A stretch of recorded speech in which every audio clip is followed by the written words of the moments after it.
அன்பு மிதுன ராசி நேயர்களே வணக்கம்.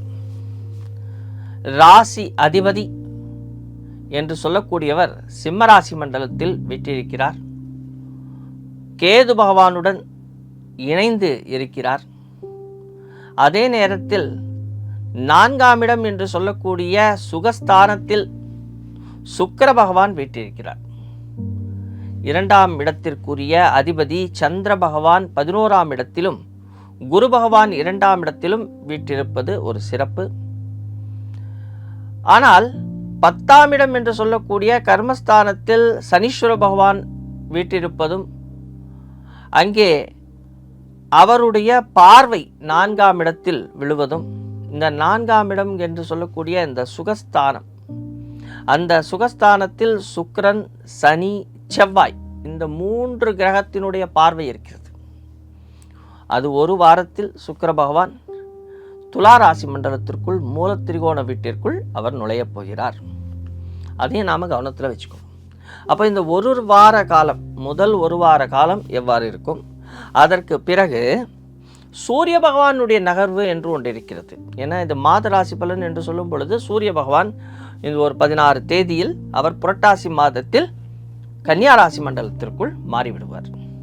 அப்போது முதல் 16 தேதிக்கு ஒரு பலன், 2ஆம் 16 தேதிக்கு ஒரு பலன், அப்படி பலன்கள் மாறுபட்டுக்கிட்டே இருக்கும்.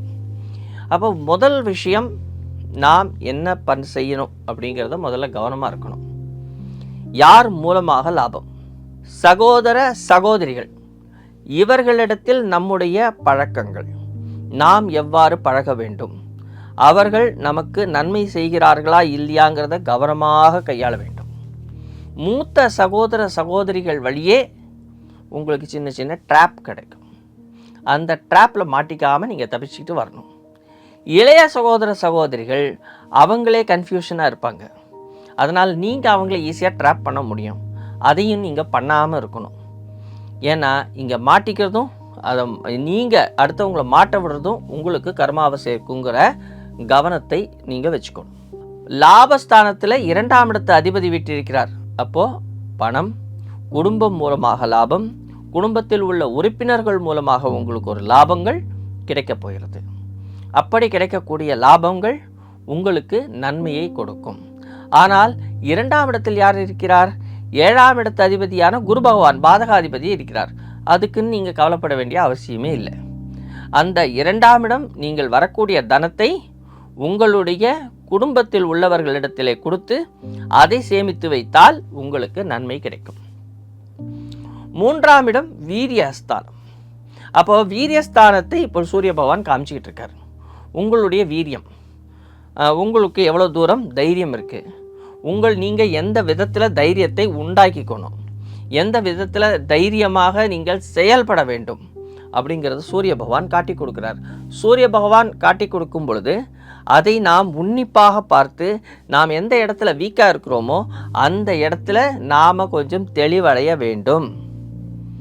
அதே நேரம் அதற்கு அடுத்த ஒரு 16 நாளில், இந்த புரட்டாசி மாதம் என்று சொல்லக்கூடிய நாளில் புத பகவான் அவருடைய சொந்த வீட்டுக்கு வரார். அதாவது உங்களுடைய ராசி அதிபதி மூல திரிகோண வீடு அல்லது அவருடைய சொந்த வீடு, அந்த இடத்தில் ஆட்சி பலத்துடன் வரப்போகிறார்.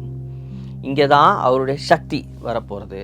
அவருடைய சக்தினா உங்களுக்கு சக்தி பிறக்கப் போகிறது, உங்களுடைய சுகஸ்தானம் வலுப்பெறப் போகிறது, நீங்கள் சுகமாக இருக்க போகிறீர்கள். அதே நேரம் அந்த இடத்தை சனி பகவானுடைய பார்வையும் இருப்பதால் கொஞ்சம் அப்பப்போ சிரமங்களை கொடுத்து தான் உங்களுக்கு அந்த வெற்றியை கொடுப்பார். சிரமம் அப்படின்னா என்ன? ஒரு சேலஞ்ச். உங்கள் வாழ்க்கையில் ஒரு சின்ன சின்ன சவால்கள் வரும்.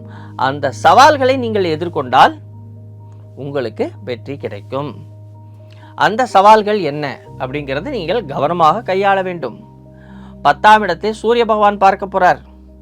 உங்கள் தொழிலை காண்பித்து கொடுப்பார். உங்களுக்கு புதிய தொழில் வாய்ப்புகள், புதிய வேலை வாய்ப்புகள், வேலை இல்லாதவங்களுக்கு எப்படி வேலை கிடைக்கும் என்பதை பற்றிய விஷயங்கள், இதையெல்லாம் சூரிய பகவான் காட்டி கொடுக்க போகிறார். அதே நேரம் 9ஆம் இடத்தில் ராகு பகவானும் 3ஆம் இடத்தில் கேது பகவானும் இருப்பதால் கொஞ்சம் தந்தையாருடைய உடல் ஆரோக்கிய விஷயத்தில் கவனம் வச்சுக்கோங்க. தந்தையார் வழியில் இருப்பவர்களுடைய விஷயத்தில் கொஞ்சம் கவனம் வச்சுக்கோங்க. அவங்களுடைய சொத்து விஷயத்தில் கொஞ்சம் கவனம் வச்சுக்கோங்க. உடல் ஆரோக்கியம் மிக மிக அவசியமாக கருதப்படுகிறது. வீண் விவாதங்களை கொஞ்சம் தவிர்ப்பது நல்லது. ஏனென்றால் உங்களுடைய புத்திசாலித்தனம் எதிராளிகளால் ஏற்றுக்கொள்ளப்படாவிட்டால் நாம் அமைதியாக இருக்க வேண்டும் அப்படிங்கிற இந்த கருத்து உங்களுக்கு ஏற்கனவே இருக்கும்.